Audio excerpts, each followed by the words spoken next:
Mister, can you pretend to be my mommy's date? The little girl asked. What the single dad did next changed everything. Before we continue, please tell us where in the world are you tuning in from? We love seeing how far our stories travel.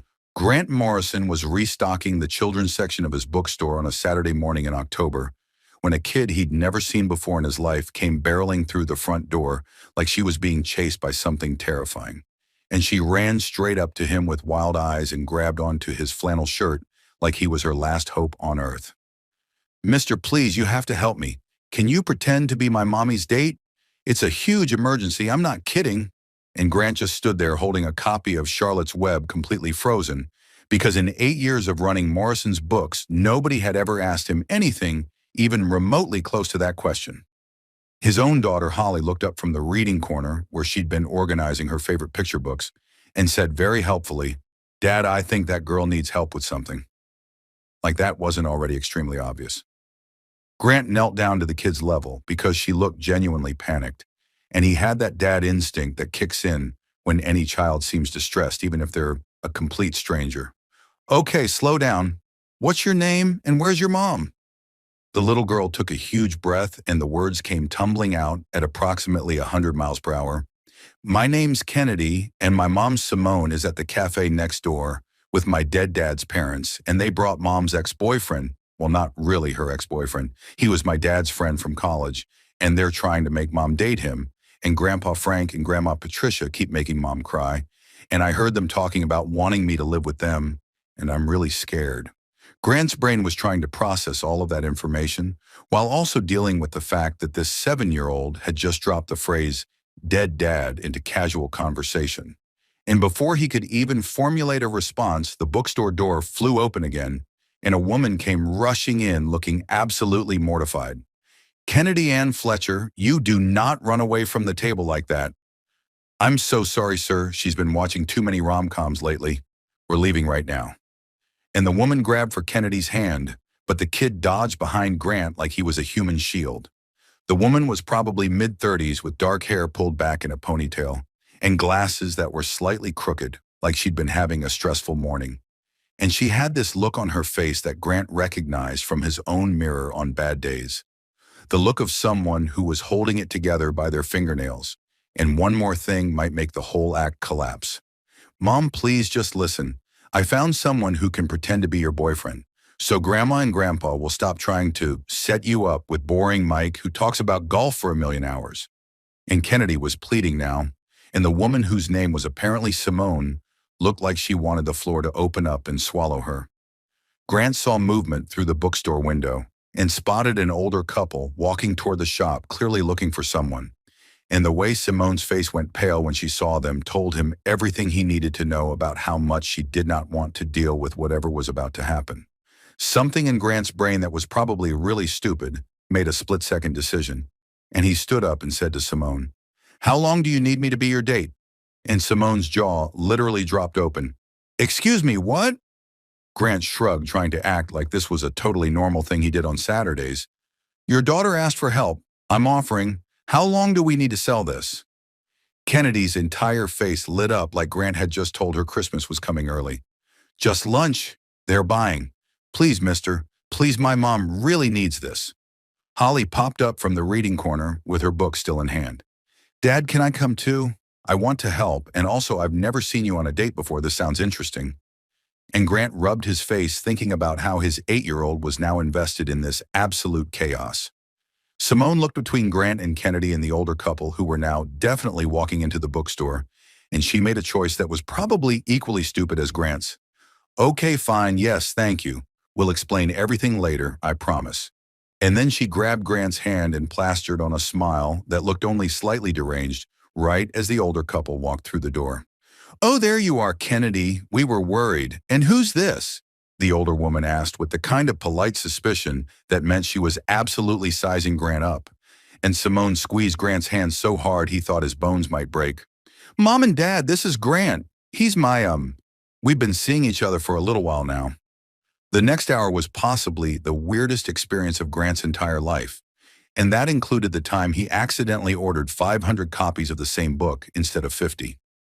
They all walked next door to the cafe where boring Mike was apparently waiting, and Grant got introduced as Simone's boyfriend, which made Mike's face do something complicated, and Simone's in-laws, who insisted he call them Frank and Patricia, were asking a million questions about how they met and how long they'd been dating and what Grant did for work. Kennedy and Holly were sitting at the end of the table acting like they'd been best friends for years, instead of having met literally 15 minutes ago, and at one point Kennedy very loudly said, "Mom and Grant are so happy together. Mom smiles way more now." And Holly backed her up with, "Yeah, my dad talks about Simone all the time," which was a complete lie but sold it perfectly. Grant found himself making up this whole story about how they met at the library where Simone worked, which was actually true because he did go to the Salem Public Library pretty regularly to check out business books he couldn't afford to buy. And Simone jumped in, saying she'd noticed him because he always had interesting book choices, and they were building this fake relationship history that was somehow 60% based on real interactions they'd actually had as strangers. Patricia was asking about future plans, and Frank wanted to know if Grant had stable income. And Grant mentioned owning Morrison's books down the street and left out the part where he might have to close in 2 months because his landlord was jacking up the rent by 40% and he couldn't afford it. Boring Mike excused himself about 20 minutes, in clearly getting the hint that he was not needed, and Frank and Patricia seemed to relax once they realized Simone was supposedly dating someone who wasn't a total disaster. Halfway through lunch, Grant noticed Simone was still wearing a wedding ring on her left hand, simple gold band that she kept twisting nervously. And when he glanced down at his own hands, he realized he was still wearing the ring Laura had put on his finger 9 years ago. Hadn't been able to take it off, even though she'd been gone for 3 years now. Their eyes met across the table while Frank was telling some story about Kennedy's late father, Jason, and something passed between them. This recognition of, "Oh, you're doing this alone too. You understand what this feels like." Patricia was watching them with this satisfied expression and said, "It's so good to see you moving forward, Simone. Jason would want you to be happy." And Simone's eyes got shiny, but she smiled and said, "Thank you. That means a lot." The lunch finally ended after Frank insisted on paying the whole check, and they all walked back toward the bookstore with Kennedy holding Holly's hand and chattering about her favorite books. Frank pulled Grant aside while the others were ahead and said in a low voice, "Look, I don't know you, but my daughter-in-law has been through hell raising Kennedy alone. If you're serious about this, you better treat them right." And Grant felt like garbage lying to this man's face, but he also understood the protectiveness. "I hear you, sir. Simone and Kennedy are incredible." After Frank and Patricia finally drove away, Simone literally collapsed against the bookstore wall and covered her face. "Oh my God, I can't believe we just did that. I can't believe you helped us. I'm so sorry for dragging you into my complete mess of a life." Grant leaned against the wall next to her, while Holly and Kennedy were already inside the bookstore, looking at the kids section together. "For what it's worth, that was the most excitement I've had in about 3 years. So thanks for the adventure, I guess." Simone laughed, and it sounded a little hysterical. "They've been on me for months about dating. Ever since Jason died 2 years ago, they've been convinced I can't handle single parenting alone, and they keep threatening to petition for more custody, and I'm terrified they actually will." Grant felt that fear in his chest because he couldn't imagine someone trying to take Holly. "That's rough. I'm sorry you're dealing with that." Kennedy came running out. "Mom, can Holly come over sometime? We both like the same books and she's really cool." And Holly was right behind her. "Dad, can Kennedy come to our place? Please?" Simone and Grant looked at each other over their daughters' heads and both started laughing, because apparently their kids were now best friends after one fake family lunch. And Simone said, "I should let you get back to your Saturday. Thank you again for helping us. Seriously, you're a lifesaver." Grant surprised himself by saying, "If you ever need a fake boyfriend again for in-law management purposes, I'm your guy. I've apparently got the hang of it now." And Simone's smile reached her eyes for the first time all day. "Hopefully that was a one-time emergency, but I'll keep your offer in mind." As Simone and Kennedy walked away toward the parking lot, Holly tugged on Grant's sleeve. "Dad, that lady seemed really nice, and Kennedy is awesome. Do you think we'll see them again?" And Grant watched Simone's car pull away, thinking about the wedding ring she was still wearing and the way she looked at him when she realized he was wearing one too. "Yeah, kiddo, Something tells me this isn't the last time we'll run into them. 3 weeks after the world's weirdest fake date situation, Grant had seen Simone and Kennedy approximately 9 times, and every single one of those meetings was supposedly a coincidence, except Grant was starting to suspect their daughters were running some kind of elaborate matchmaking scheme behind their backs.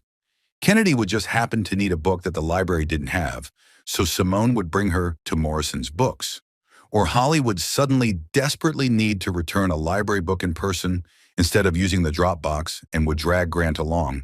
And every time the two girls would exchange these little looks like they were secret agents executing a mission. The weird part was that Grant didn't actually mind. Talking to Simone had become the best part of his week. She got his jokes about obscure books and didn't think it was weird that he still read middle-grade fiction sometimes because the stories were good. And they'd fallen into this easy friendship that felt comfortable in a way Grant hadn't experienced with another adult in years.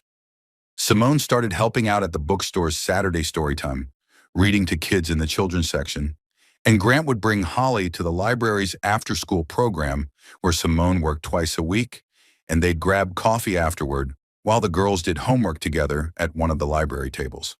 They talked about everything except the obvious. Grant didn't mention that his landlord had officially given him notice that rent was going up in January, and he'd run the numbers about 15 different ways, and there was no universe where he could afford it. And Simone didn't mention that Frank and Patricia were still texting her weekly asking about Grant and when they could all have dinner again. It was like they'd made this unspoken agreement to keep things surface level and friendly, and definitely not acknowledge that the fake dating thing had maybe felt a little too real during that lunch. The fourth week of their supposedly coincidental meetings, Simone's phone rang while they were having coffee and her face went completely white when she looked at the screen. It's Patricia, Frank's wife. Oh God, what do I say? Grant watched her panic spiral and said, "Answer it. I'm right here if you need backup." And Simone took a shaky breath and answered with a voice that was trying way too hard to sound casual. Grant could only hear one side of the conversation, but he got the basic idea from Simone's increasingly stressed responses. "Oh, that's so nice of you to invite us.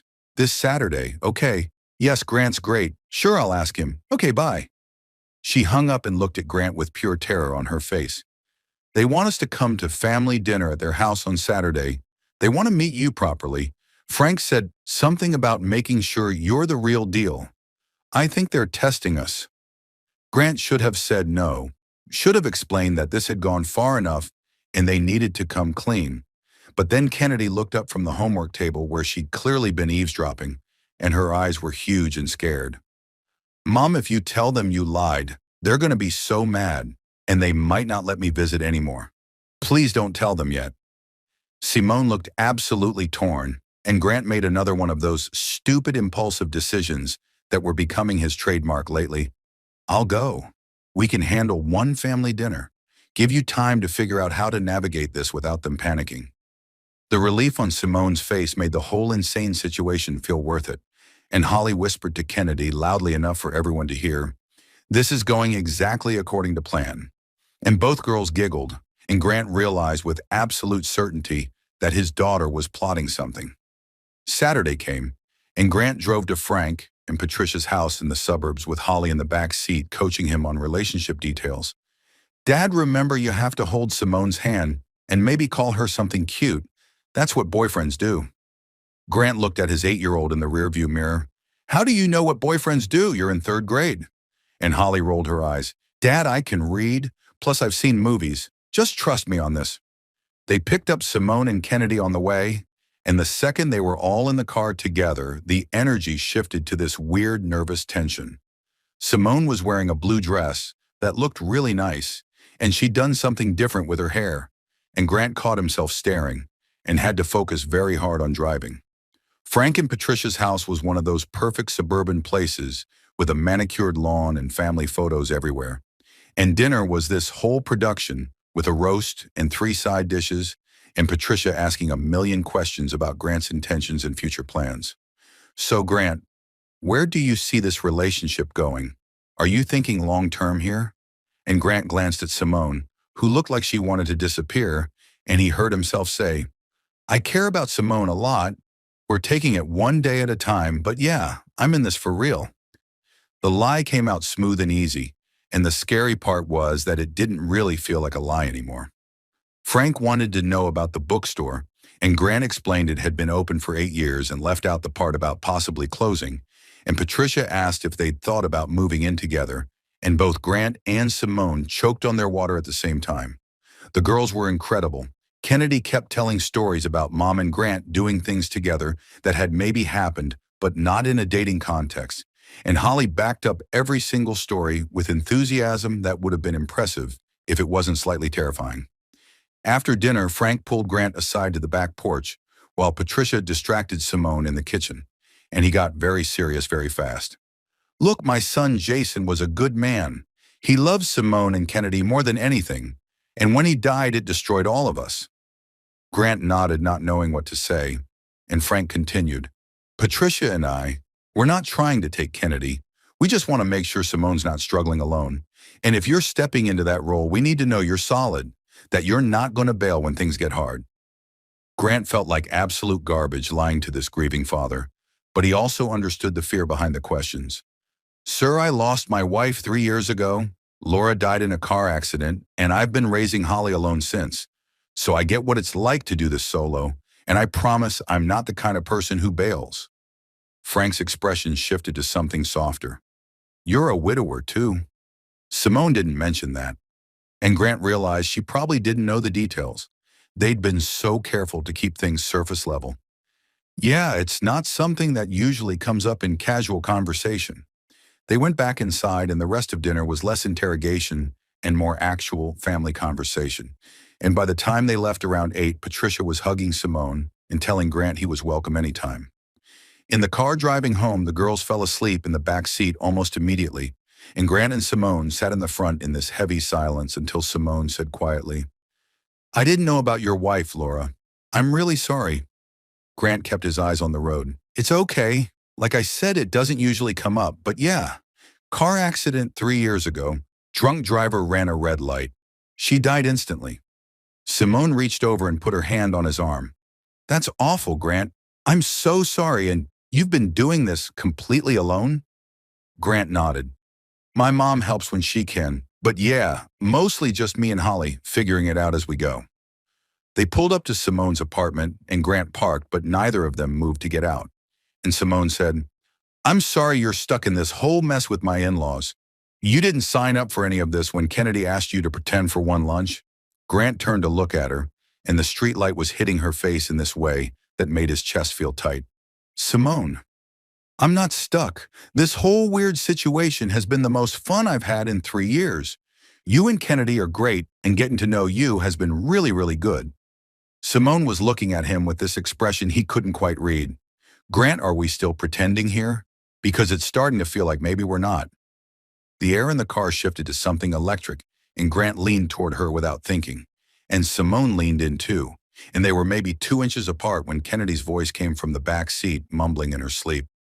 Mom and Grant sitting in a tree, and they both jumped back like they'd been shocked.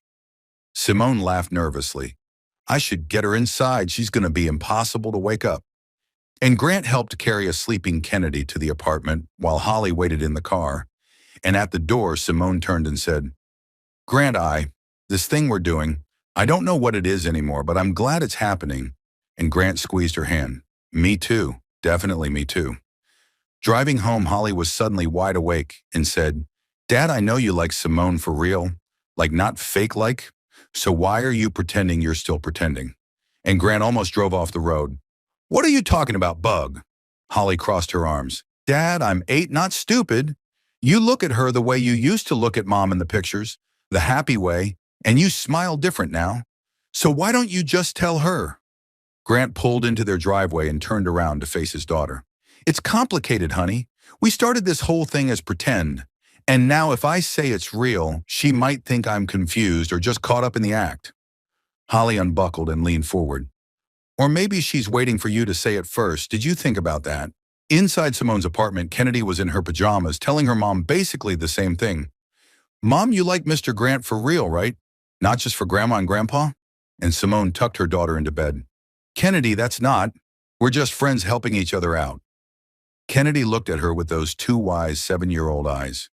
Mom, you smile the real kind of smile when he's around, not the fake one you do for other people, and you laugh at his jokes even when they're not funny. That's what Holly said you do when you like someone for real. Simone kissed her daughter's forehead. When did you and Holly have time to discuss all this? And Kennedy grinned. Holly has a tablet and I use Mom's phone.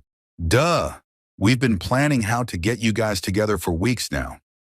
Simone sat in her living room after Kennedy fell asleep and twisted her wedding ring around her finger, thinking about how Grant still wore his too, how they were both holding on to ghosts while maybe starting to reach for something real, and how absolutely terrified she was of admitting that the fake relationship had stopped being fake somewhere around the second time Kennedy conveniently needed a book from Morrison's. Her phone buzzed with a text from Grant. Holly just informed me that she and Kennedy have been orchestrating our meetings. We've been played by children. And Simone laughed and texted back. Kennedy just confessed the same thing. They've been texting apparently. When did our kids get so sneaky? Grant replied, probably around the time we started lying to everyone. They learned from the masters. And Simone smiled at her phone like a teenager and then caught herself and put it down. But the smile didn't fade. 2 weeks after the family dinner, Simone stopped by Morrison's Books to return a cookbook she'd borrowed from Grant. And the second she walked in, she knew something was wrong because Grant was sitting at the counter with his head in his hands and there was an official-looking letter on the desk that had the kind of bold red text that never means anything good. Grant? What's going on? She asked. And he looked up with this defeated expression she'd never seen on his face before. And that's when she saw the eviction notice. Well, not technically eviction, but a lease non-renewal letter giving him 60 days to either pay the new rent amount or vacate the property. The new rent was 40% higher than what he'd been paying, and Simone did the math in her head immediately. There was no way a small independent bookstore in a town this size could absorb that kind of increase and survive. Why didn't you tell me you were dealing with this? Simone's voice came out sharper than she meant it to, and Grant stood up looking defensive. Because we're not actually together, Simone. This isn't your problem to worry about. I didn't want to burden you with my business failures on top of everything else you're dealing with. Simone felt like he just slapped her. Are you serious right now? I thought we were at least friends. I thought after everything these past few weeks, we were more than just two people pretending for my in-laws. Grant ran his hands through his hair. We are friends, of course we are. I just didn't want you to think I was using our friendship to ask for help or pity or whatever. I'm supposed to have my life together. They stood there staring at each other across the bookstore, and all the things they'd been not saying for weeks were just hanging in the air between them. And finally, Simone walked around the counter and took both his hands. Grant, I need you to be completely honest with me right now. Is this still pretend for you? Because it stopped being pretend for me about 3 weeks ago, and I've been terrified to say anything because I didn't know if you felt the same way. Grant's eyes went wide and he squeezed her hands. Simone, I've been half in love with you since you walked into my bookstore, chasing your kid and looking like your whole world was falling apart. And every fake date and coffee and library visit has just made it more real. And yeah, I'm absolutely terrified because the last time I loved someone, I lost her. And I don't know if I can survive that again. Simone felt tears starting because that was exactly how she felt. Jason's been gone 2 years, and I still can't take off his ring because it feels like admitting he's really not coming back. And then you showed up with your kind smile and your terrible dad jokes, and you're still wearing Laura's ring too. And I thought maybe we could figure this out together. Two broken people who understand what it's like. Grant pulled her into a hug right there in the middle of the bookstore. I'm sorry I didn't tell you about the lease. I'm sorry I've been hiding behind the excuse that we're not real. Do you want this to be real? Because I really, really do. Simone pulled back just enough to look at his face. Yes, I want this to be real, and I want to help you save this bookstore, and I want to stop pretending we're pretending. The next day, Simone got a phone call at the library from Patricia, and her heart immediately sank because the tone was not friendly. Simone, we need to talk. Frank and I are coming to the library in 20 minutes. And she hung up before Simone could even respond. 20 minutes later, Frank and Patricia walked into the Salem Public Library looking stern and determined. and they asked to speak to Simone privately in one of the study rooms. And Simone texted Grant a quick SOS in-laws showed up. I think they know, before following them into the room. Patricia got straight to the point. We talked to Mike yesterday. You remember Mike from the cafe. And he mentioned that he'd never heard Jason talk about you having any friend named Grant. And that got us thinking about the timing of everything. So we did some asking around town, and Simone, nobody's ever seen you two together before that lunch. So I'm going to ask you straight out. Was Grant real, or did you make him up to get us off your back? Simone felt her entire world collapsing, and she couldn't even lie anymore. It started fake. Kennedy asked him to pretend for one lunch because she was scared you were going to try to take her away from me. But it's not fake anymore. We're actually together now, for real. I know that sounds convenient, but it's the truth. Frank looked disappointed. So you lied to us for weeks. Let us think you'd moved on and were building something stable when really you were just putting on a show? And Simone started crying. I'm sorry, I was desperate. You kept saying I couldn't handle single parenting alone, and I was terrified you'd petition for custody, and I panicked. The study room door opened and Grant walked in with Holly right behind him. Sorry I'm late. Holly told me where you were, and I'm not letting Simone do this alone. Grant looked at Frank and Patricia, and his voice was steady. This whole thing started as an act. Kennedy asked me to help, and I said yes because she was a scared kid who needed help. But it's not an act anymore. I'm in love with Simone, and she is an incredible mother who's been doing an amazing job raising Kennedy completely on her own. Patricia's expression softened slightly, and she said something Simone wasn't expecting. We know she's a good mother. We've never doubted that. We just didn't want her to be alone because that's such a hard road, and we've watched her struggle for 2 years. Frank added, Jason would want Simone to be happy, would want Kennedy to have a full family. We're not trying to take anyone away. We're trying to make sure they're okay. Simone broke down completely. I thought you didn't think I was enough. I thought you were looking for reasons to say I was failing. They all sat down in that library study room and had the most honest conversation they'd had since Jason died. Frank and Patricia explained they'd been overstepping because they were scared of losing their connection to Kennedy, and Simone admitted she'd been so focused on proving she could do it alone that she'd stopped asking for help when she needed it. Grant sat next to Simone holding her hand, and Patricia looked at them and said, So this is real now? You're actually together? And both of them nodded, and Frank said, Then that's all we needed to know. We're sorry we pushed so hard. We just wanted you to not be alone in this. After they left, Simone collapsed against Grant in relief. I can't believe they're not furious. I can't believe that actually worked out. The library director had apparently been hovering near the study room because she knocked and came in looking thoughtful. I couldn't help but overhear some of that. And Simone, you mentioned Grant owns the bookstore on Main Street that's losing its lease? Simone nodded confused, and the director continued. We've been talking about wanting to do more community partnerships. What if the library did a local bookstore spotlight program? We feature Morrison's books at all our events. Recommend people shop there for the books we discuss at book club. Maybe even host some events at the store. It could drive traffic and sales. Grant looked stunned. You'd do that? And the director smiled. Independent bookstores are treasures. We'd love to help keep yours alive. 6 months later, Morrison's Books was still struggling, but surviving thanks to the library partnership and a lot of community support. And Grant and Simone were officially dating for real, with no pretending involved. Grant had planned something special for the library's spring book fair that was being hosted at his store. He'd arranged all the book spines on one specific shelf to spell out, Simone, will you marry me, using the first letter of each title. And when Simone found it during the event, she just stood there crying while everyone around her started clapping. Holly and Kennedy ran up holding a handmade sign that said, We already planned the wedding, you just have to say yes. And Simone was laughing and crying at the same time when she said, Yes, absolutely yes, I'll marry you. They got married 4 months later in a ceremony that was half at the library and half at the bookstore, with the reception going between both spaces, and Frank and Patricia walked Simone down the aisle, which made everyone cry because it honored Jason while celebrating the new future. Grant had a framed photo of Laura on his side of the venue with flowers, and he'd finally moved Laura's ring to a chain around his neck. Simone had done the same with Jason's ring, a way to keep them close while making room for something new. And Holly and Kennedy were co-maids of honor in matching dresses, arguing cheerfully about who got to hold the rings. During the reception, Kennedy loudly announced, "See, I told everyone my plan would work. I'm basically a genius."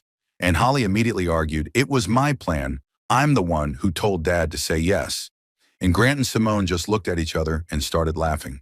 Because they both knew the truth, those two kids had orchestrated this entire thing from the very first moment Kennedy ran into that bookstore asking a stranger for help. Sometimes the craziest requests lead to the most beautiful answers. Kennedy asked a stranger to pretend to be her mom's boyfriend and ended up giving both their families something real. Grant said yes to a terrified 7-year-old and found love he thought he'd never have again. Simone let a stranger into her messy, complicated life and discovered that broken people can build something whole together. If this story reminded you that saying yes to helping someone, even when it seems impossible, can change everything, that kids sometimes see what adults are too scared to admit, and that you can honor the people you've lost while still choosing to love again. Hit that subscribe button and share this with someone who needs to know that it's okay to take off the ring and open your heart one more time. Thanks for being here with us. And remember, sometimes the best love stories start with a desperate kid asking a stranger for one impossible favor.